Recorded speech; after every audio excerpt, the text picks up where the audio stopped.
Fala galera do Direito Civil, mais uma vez aqui no Cultive pra gente ter aqui aquela conversa gostosa sobre a melhor matéria do mundo. Adoro Direito Civil, diga eu amo Direito Civil, eu amo Direito Civil. Muito bem, Direito Civil é extremamente importante, todo qualquer concurso sempre cai, tem que saber, não tem jeito, vamos estudar com alegria que você vai chegar no seu objetivo. Lembrando que eu sou a Ana, professora de Direito Civil aqui do curso da Cultive. Hoje a aula é tranquila, gostosinha. Vamos falar sobre cessão das obrigações. Para começar, para abrir essa nossa aula, o que é a cessão? Cessão nada mais é do que transferência.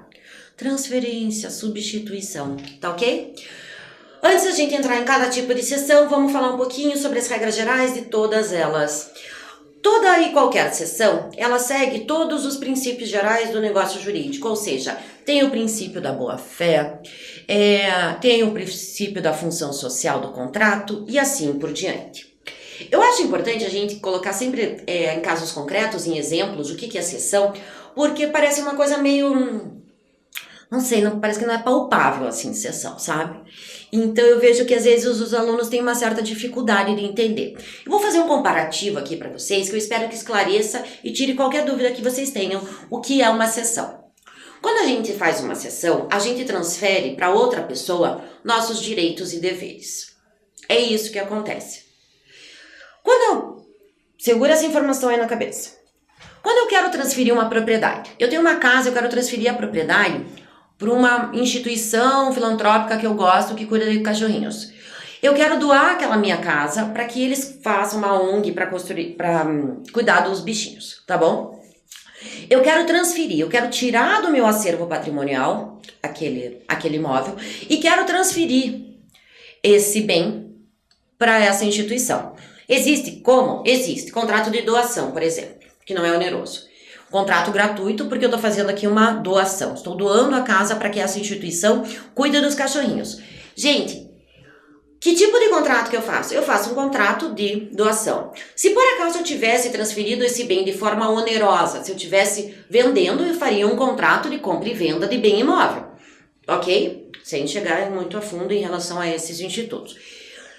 A mesma coisa acontece quando eu quero ceder algum direito. Veja, a diferença entre um contrato de compra e venda e um de cessão é que num eu tenho um bem palpável e na cessão, na verdade, eu tenho direitos e deveres. O objetivo é o mesmo, transferência de alguma coisa. Contrato de compra e venda, doação, eu tenho frente a uma transferência de um bem, uma coisa palpável. Já na cessão, direitos. Exemplo de cessão de direitos. Contrato de cessão de posse. Existe um pedaço de terra onde existe um possuidor. O possuidor está lá há 30 anos. Ele não quer mais possuir, como se outra pessoa quer adquirir aquele terreno, só que não tem como fazer a transferência do bem, porque eles não têm matrícula do imóvel, eles não são proprietários, devidamente registrados na matrícula, algo assim. O que eles fazem? Um contrato de cessão de posse. Aquele que tem a posse de 30 anos, transfere os 30 anos de posse para um novo possuidor. Por que é interessante isso? Gente, super interessante, super utilizado nas ações de uso capião. A gente sabe que a uso capião é uma forma de adquirir uma propriedade e originária, né? A forma de aquisição de propriedade originária. E na verdade, essas posses, elas se unem. Se B, que é o segundo, tem um contrato de cessão de posse, transferindo a ele 30 anos de posse, se ele entra com uma ação de uso capião, ele já tem pelo menos o requisito do lapso temporal preenchido, ok? Deu para entender? Espero que tenha ficado mais claro para vocês qual que é a diferença, o que é uma cessão, qual é a diferença de um contrato de compra e venda e uma cessão de crédito, uma cessão de qualquer tipo de direito, ok? Vamos lá.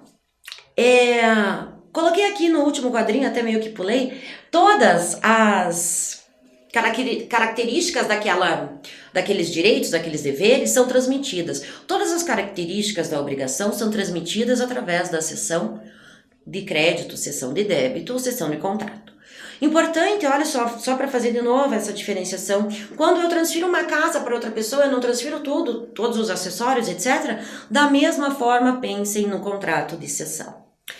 Quais tipos de cessão nós temos no nosso ordenamento? Cessão de crédito, onde eu tenho a transferência de um crédito, ou seja, eu sou o credor, eu transfiro o meu crédito a uma terceira pessoa, cessão de débito ou assunção de dívida, também chamada, onde nós temos a transferência do débito, da dívida para uma terceira pessoa e, por fim, a cessão de contrato, onde a posição total de uma pessoa num contrato é transferida a um terceiro.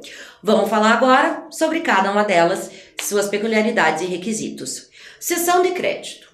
Como eu estava colocando para vocês agora no início da aula, a cessão de crédito é um negócio jurídico bilateral. Ele pode ser gratuito ou oneroso. Não acabei de dar para vocês aqui, expor para vocês, 2 exemplos. A cessão de crédito onerosa, o contrato oneroso, contrato de compra e venda, por exemplo, transferência de um bem imóvel, e também um contrato gratuito, que era o de doação. Da mesma forma, essas características, da mesma forma, o mesmo pensamento, o mesmo raciocínio, deve ser empregado quando falamos de cessão, principalmente aqui na cessão de crédito. A cessão de crédito ocorre quando o credor transfere total ou parcialmente seus direitos e deveres numa obrigação, numa relação jurídica. A cessão de crédito ela está prevista no artigo 286 e seguintes do Código Civil. Pausa para o café. Tenho certeza que está todo mundo com o Código Civil aberto, porque a gente sabe que é obrigatório. Facilita a sua vida, acredita na minha pessoa. Abre aí o Código Civil. Abriu, tomar. Tudo bem. Tudo certo? 286 seguintes. Até o 298 a gente tá dentro da seção ali do Código Civil que fala sobre cessão de crédito. Quem é quem na relação aí nesse negócio jurídico bilateral de cessão de crédito? A gente tem 3 pessoinhas, olha aqui. Cedente, cessionário e o cedido. Cedente é o credor primitivo, aquele que cede, que transfere seus direitos e deveres ao cessionário. Cessionário é o terceiro que agora vai integrar a posição jurídica do credor primitivo. E por fim, o cedido, que é o devedor. Vamos de novo? Temos 3 figuras dentro de um contrato de cessão.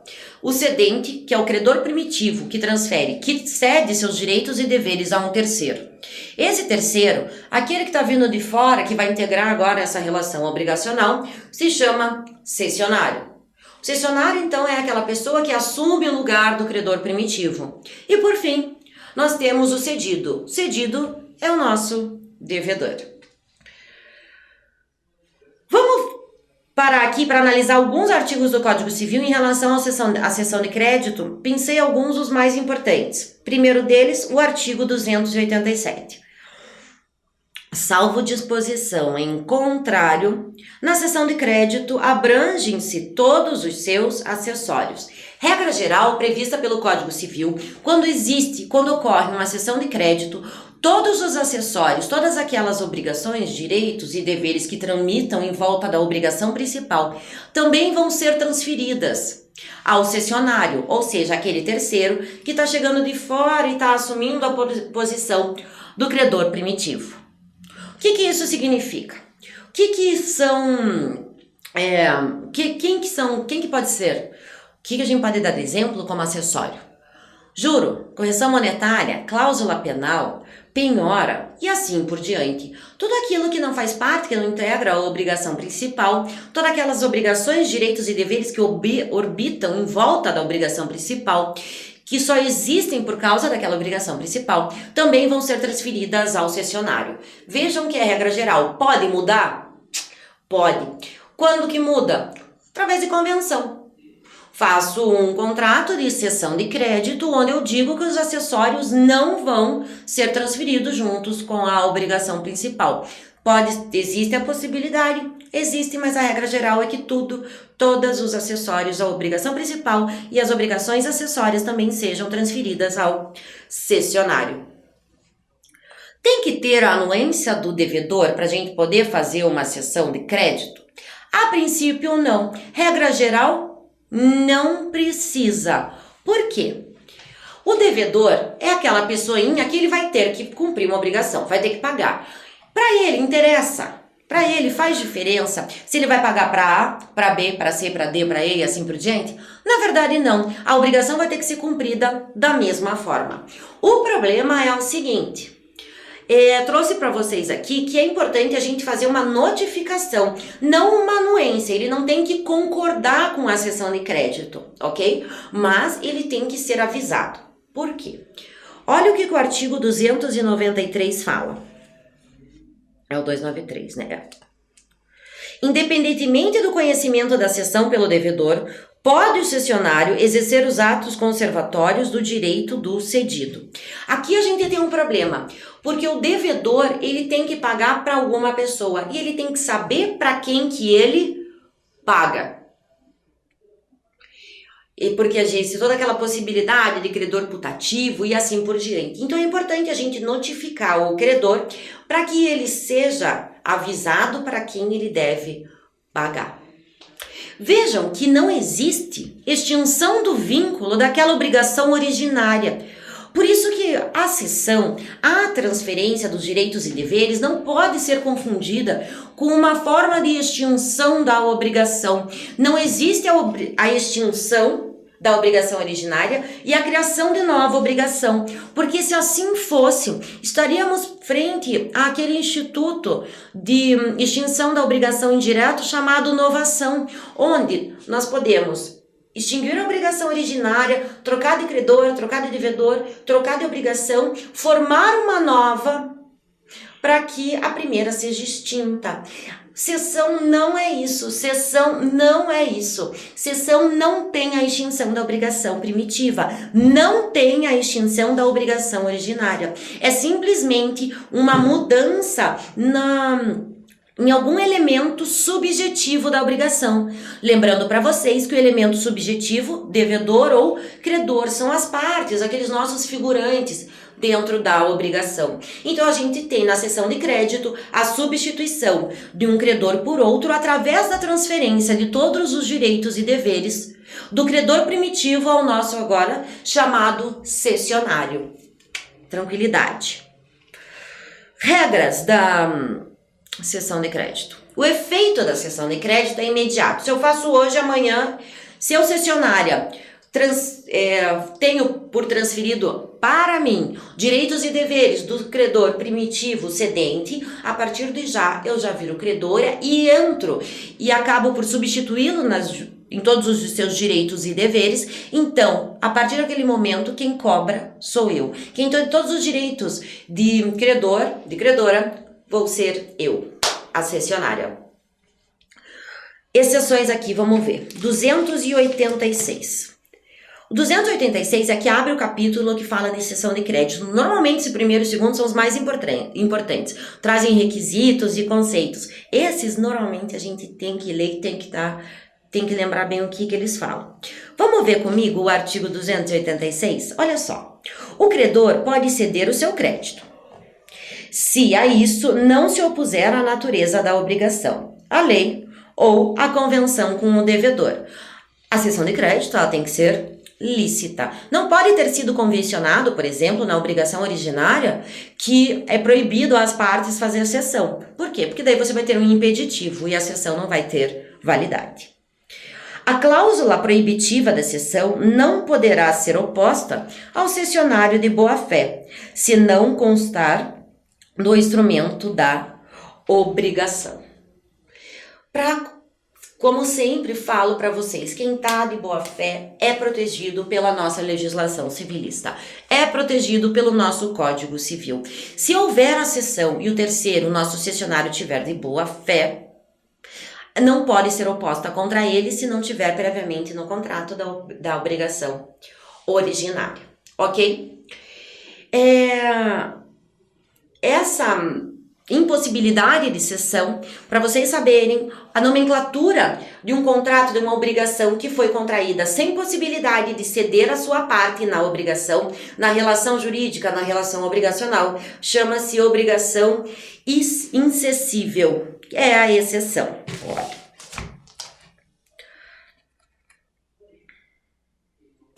Muito interessante a gente conversar agora sobre a cessão por título oneroso. Falei para vocês que qualquer negócio jurídico, a gente sabe, qualquer obrigação pode ser de forma onerosa, ou seja, onde vai ter diminuição patrimonial para as duas partes, porque estamos frente a um negócio jurídico bilateral, ou gratuito, onde somente uma vai ter diminuição do seu patrimônio. Algumas regras interessantes traz a nossa legislação em relação à cessão onerosa. Vamos dar uma olhada no artigo 295. Na cessão por título oneroso, o cedente, quem é o cedente? É o credor primitivo que está cedendo o seu lugar na relação obrigacional. Ainda que não se responsabilize, fica responsável ao cessionário pela existência do crédito, ao tempo em que lhe cedeu. A mesma responsabilidade lhe cabe nas cessões por título gratuito se tiver procedido de má-fé. A gente tem dois tipos de cessão de crédito. Coloquei agora no slidezinho aqui para vocês. Primeiro quadrinho que a gente tem ali, a gente fala da cessão de crédito pro soluto. E também nós temos a cessão de crédito pro solvento. A questão aqui, para a gente saber o que é um e o que é outro, é quando o credor se responsabiliza pela quitação da dívida pelo devedor. Quando o cedente se responsabiliza pela quitação da dívida efetuada pelo devedor. O cessionário, aquele que transfere os seus direitos e deveres. O cedente é aquele que transfere seus direitos e deveres ao cessionário. O cedente é que transfere os seus direitos para o cessionário. O cedente sai da relação jurídica, entra em cena no cessionário. O cedente tem responsabilidade na quitação, o cedente tem responsabilidade no cumprimento para posterior extinção dessa obrigação. Essa é a questão. Vamos ver o que é a cessão de crédito pró-soluto. Salvo estipulação em contrário, o cedente não responde pela solvência do devedor. Pró-soluto, o credor não responde. E essa é a regra geral do Código Civil. Então, qual é a regra? O cedente, credor primitivo, não responde, ou seja, não se responsabiliza pela falta de pagamento do devedor. Ele sai da obrigação, ele sai daquela relação jurídica e nada mais tem a ver com aquilo. O cessionário, agora o credor, o segundo credor, né, daquela relação, que se vire com o devedor. Porém, existe a possibilidade de ser ao contrário. Lê comigo o artigo 297. O cedente, responsável ao cessionário pela solvência do devedor, não responde por mais do que daquele recebeu, com os respectivos juros, mas tem que ressarcir-lhes as despesas de cessão e as que o cessionário houver feito com a cobrança. Essa modalidade de cessão de crédito é chamada de pró-solvendo. Nesse tipo de cessão, o cedente, aquele credor primitivo, tem responsabilidade para com o pagamento da dívida que deveria ter sido efetuada pelo devedor e não foi. Aqui ele diz que vai arcar também com juros e assim por diante. 3 formas de cessão de crédito. Cessão de crédito legal, cessão de crédito convencional e a cessão de crédito judicial. Rapidinho falando sobre as 3. A legal é aquela que provém da lei. Tranquilidade. Segunda, convencional, velha conhecida nossa. Tudo que tem convencional é por vontade das partes, autonomia privada, ok? E por fim, a judicial. A judicial é aquela que passa por todo o trâmite de uma ação civil, de uma ação perante ao nosso judiciário e ao fim temos uma sentença. Vou dar um exemplo para vocês da cessão de crédito judicial, que eu acho que é mais difícil da gente visualizar. Quando a gente abre o inventário, para ter posteriormente a partilha, a gente quer que os direitos e os deveres do decujus daquele que faleceu sejam transferidos aos herdeiros. Vejam, uma cessão de crédito que o decujus tinha direito a receber e agora vai ser transferida para o seu herdeiro por ser de direito, nada mais é do que uma cessão de crédito judicial. Ok? Tranquila essa parte de cessão de crédito? Passando para a segunda parte da aula, a gente vai falar sobre cessão de débito, ou também chamada de assunção de dívida. A assunção de dívida está prevista no artigo 299 até o 303 do Código Civil. Também colocando para vocês, esse tipo de cessão, esse tipo de transferência é um negócio jurídico bilateral, onde o devedor transmite a sua posição dentro de uma obrigação a um terceiro. A gente tem que ter aqui, diferente da cessão de crédito, a anuência expressa do credor. Vejam só, quando eu troquei lá no nosso começo da aula, falando que a gente troca o credor, não faz muita diferença para o devedor, uma vez que, independentemente para quem que ele vai cumprir essa obrigação, ele vai ter que cumprir para alguém. Então, a anuência do devedor é dispensada. Agora, na assunção de dívida, por outro lado, isso não tem como acontecer. O credor tem que ser notificado e ele tem que dar por escrito uma anuência. Ou não é muito mais complexo você trocar de devedor do que trocar de credor. O devedor, quando ele é substituído através da assunção de dívida, ou também chamada de cessão de débito, é muito interessante o credor saber quem é o novo devedor dele. Por quê? Porque a troca do devedor, de repente, se troca por uma pessoa que tem muito mais condições de fazer o cumprimento, de operar o cumprimento daquela obrigação. Para ele vai ser extremamente interessante efetuar a cessão de débito. Porém, por outro lado, se troca-se o devedor primitivo por um devedor que tem uma condição financeira ou uma condição mais precária para o cumprimento daquela obrigação, interessa para o credor fazer essa substituição? Na verdade, não. Então, para haver a assunção de dívida, tem que haver obrigatoriamente a anuência do credor de forma expressa. Artigo 300, extremamente importante de a gente conversar. Falei para vocês, né, 299 ao 303 do Código Civil, traz essa parte de assunção de dívida ou cessão de débito. Vamos falar sobre o 300. Salvo assentimento expresso do devedor primitivo, consideram-se extintas, a partir da assunção da dívida, as garantias especiais por ele originalmente dadas ao credor. As condições especiais não são transferidas na assunção de dívida. Aqui ele coloca que as garantias especiais, ou seja, o fiador do devedor, por exemplo, vai agora ter uma relação de garantia com o novo devedor? Na verdade, não. Por quê? Porque é uma garantia especial. E esse tipo de garantia, esse tipo de dever e direito não são transferidas na assunção de dívida. Interessante colocar aqui para vocês que a assunção de dívida pode ocorrer de formas diferentes. Por exemplo, coloquei como se fosse uma fórmula matemática aqui para a gente, acompanha aí. A coassunção, onde na verdade vai ter ou a troca de um devedor por dois novos, ou vai ser integrado a essa relação jurídica outro devedor. Ou seja, eu posso ter dois devedores novos, sai o devedor primitivo, entram os dois devedores novos.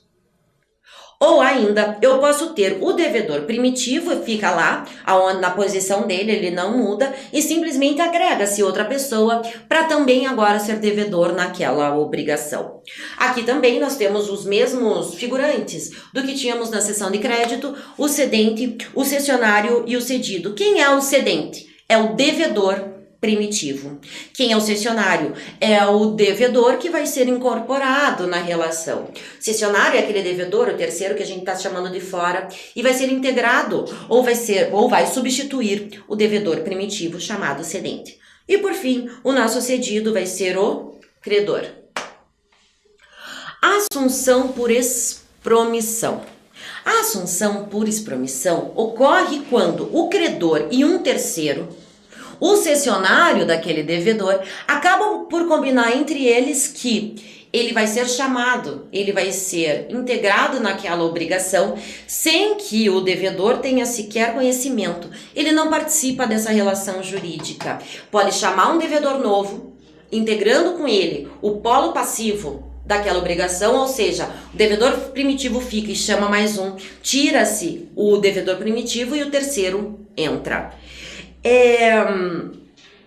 Ou, da mesma forma, como falado no slide anterior, pode ser que tire-se o devedor primitivo, o nosso cedente, e entre uma terceira pessoa. Para ficar bem claro, vou voltar aqui para vocês. A coassunção, ela pode ocorrer dentro da assunção de dívida. Nós temos duas hipóteses. Mantenho o devedor principal e chamo uma terceira pessoa para integrar o polo passivo daquela obrigação. É chamado de assunção de dívida. Ou eu tiro o devedor primitivo e coloco outra pessoa, certo? A assunção pode ser por delegação. O devedor primitivo chama outra pessoa, indica outra pessoa para com ele trocar de posição. O artigo mais importante e a parte mais importante dessa aula, para mim, é o artigo 303. Já foi bastante cobrado em concurso, então acho importante a gente dar uma boa olhadinha nele. Vamos analisar comigo? O adquirente de imóvel hipotecado pode tomar a seu cargo o pagamento do crédito garantido se o credor notificado não impugnar em 30 dias a transferência do débito, estender-se-á dado o assentimento. Para tudo, que difícil, cheio de palavra esquisita. Vou explicar para vocês o que o 303 quer falar. Eu compro, lá no comecinho, ó, eu compro um imóvel hipotecado. O que é hipoteca? Hipoteca é um direito real que recai sobre um bem imóvel. Vamos começar do começo do exemplo. João, meu vizinho amado, compra um imóvel. Quita o imóvel, por exemplo. Porém, no meio do caminho, ele tem uma dívida financeira muito grande, um problema financeiro, e acaba por fazer um empréstimo com o banco, hipotecando, dando em garantia esse seu imóvel. Tá ok? Essa hipoteca fica grudada por ser um direito real, ela adere ao bem imóvel, a casa, aqui no nosso exemplo, e ali fica grudado. Se houver a venda daquela casa, o que acontece com a hipoteca? A hipoteca vai junto com o bem. Matéria de direito real, mais pra frente vocês dão uma olhadinha. Bom, João, meu vizinho amado, fez uma hipoteca, né? Tá lá gravada na matrícula do imóvel a hipoteca. Ele tá precisando muito de dinheiro, ele chega pra mim e fala: Ana, você não quer comprar minha casa? Eu falo: claro, eu compro. E tá sobrando dinheiro, eu compro o que você achar bonito. Vou lá, compro a tal da casa dele. Eu vou na matrícula do imóvel e vejo que tem uma hipoteca. Então eu falo: ó, João, o negócio é o seguinte, tua casa vale 500, só que tem uma hipoteca de 200, então eu vou te dar 300, porque eu vou ter que assumir a hipoteca. Aqui a gente chega no finalzinho do 303. O adquirente, que sou eu no nosso exemplo, eu posso assumir a hipoteca, ou seja, eu vou naquela relação jurídica que primitivamente era do João, meu vizinho amado, para com o banco, que gerou a hipoteca, que gerou a garantia do pagamento, eu vou entrar no lugar do João, o João vai ser substituída por mim, para eu, além de pagar a casa, eu vou também pagar a hipoteca. Ele fala que existe essa possibilidade e ainda diz que se o credor não der anuência durante 30 dias, ou seja, se o banco não anuir devidamente notificado em 30 dias, entende-se que ele concordou. Por que é interessante esse artigo? Porque, em regra geral, quando a gente tem uma assunção de dívida, a gente tem que ter a anuência expressa do credor. Mas, neste caso, se é devidamente notificado, o banco não se pronunciar, o banco, no nosso caso concreto, dá-se como se ele tivesse aceito. Entende-se como anuída a assunção de dívida. Entenderam? Tranquilo. Para terminar, vamos falar um pouquinho de cessão de contrato. A cessão de contrato, gente, nada mais é do que a transferência dos direitos e deveres da posição contratual do credor ou do devedor, da sua posição por inteiro, para um terceiro. Tudo que está previsto no contrato vai ser transferido, vai ser substituído por outra pessoa. Esse conjunto de direitos e deveres, ele vai ser transferido por inteiro, na sua totalidade. Então não há que se falar em acessório ou não, porque tudo que está previsto no contrato vai ser transferido para outra pessoa que a princípio é estranha àquela obrigação. A questão da anuência da outra parte é obrigatória, porque vejam, como a gente estava falando no início da aula, as obrigações hoje em dia elas são sinalagmáticas, direitos e deveres para ambas as partes. Se tem direitos e deveres para ambas as partes, os dois são credores e devedores entre si. Então, quando estamos falando sobre cessão de contrato, onde aquela pessoa transfere na totalidade o seu lugar na relação jurídica, naquele negócio jurídico, naquele contrato, é sim obrigado a gente ter a anuência da parte. Tranquilo, meus amores? Espero que tenha ajudado vocês, espero que vocês estudem muito, leiam o Código Civil e não deixem de ver as nossas aulas aqui na Cotiv. Espero vocês na próxima. Beijo!